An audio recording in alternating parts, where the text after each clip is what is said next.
नमस्कार।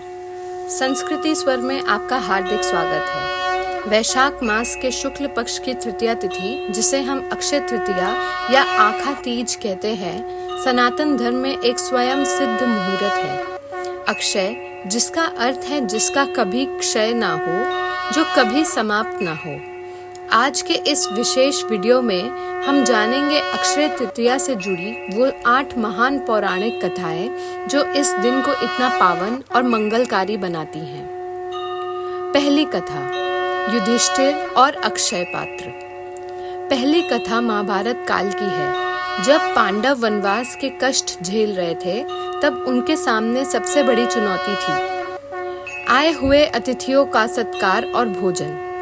तब सूर्यदेव की तपस्या से युधिष्ठिर को एक दिव्य अक्षय पात्र प्राप्त हुआ। भगवान श्री कृष्ण की कृपा से इस पात्र की विशेषता ये थी कि इसमें बना भोजन तब तक समाप्त नहीं होता जब तक द्रौपदी स्वयं भोजन ना कर ले। अक्षय तृतीया के दिन ही ये पात्र पांडवों को मिला था, जो सिखाता है कि विश्वास और धर्म के मार्ग पर चलने वालों का भंडार ईश्वर कभी खाली नहीं रहने देते।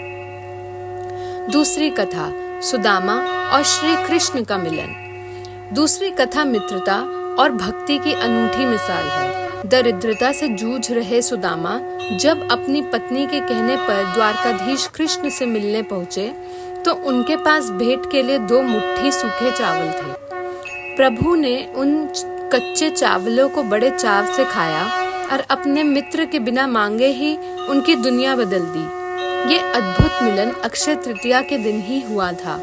ये कथा हमें बताती है कि ईश्वर धन दौलत के नहीं, बल्कि प्रेम के भाव के भूखे हैं। तीसरी कथा, माँ गंगा का धरती पर आगमन। तीसरी कथा जुड़ी है पवित्रता की देवी माँ गंगा से।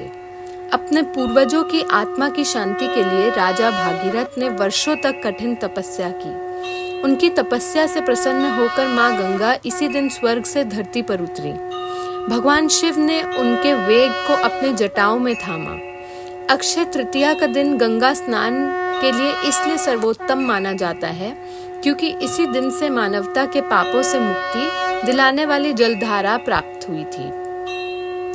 चौथी कथा, भगवान परशुराम का जन्मोत्सव।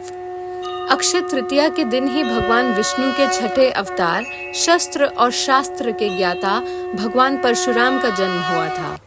वे 7 चिरंजीवियों में से एक हैं जो आज भी पृथ्वी पर अदृश्य रूप से तपस्यारत हैं। उन्होंने अधर्मी राजाओं का अंत कर धर्म की स्थापना की। इस दिन परशुराम जी की पूजा करने से साहस और बुद्धि प्राप्त होती है।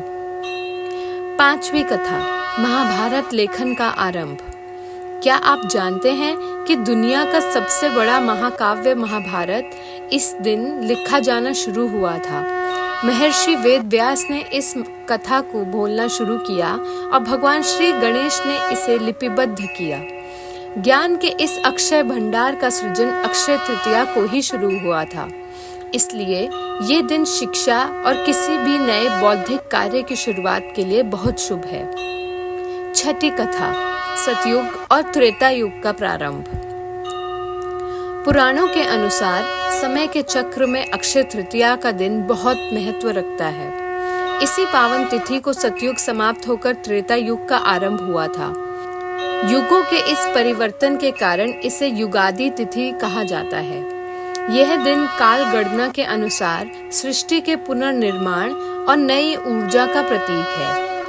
सातवीं कथा, कुबेर को मिला खजाना। धन के देवता कुबेर को उनका पद और अलकापुरी का राज्य इसी दिन प्राप्त हुआ था।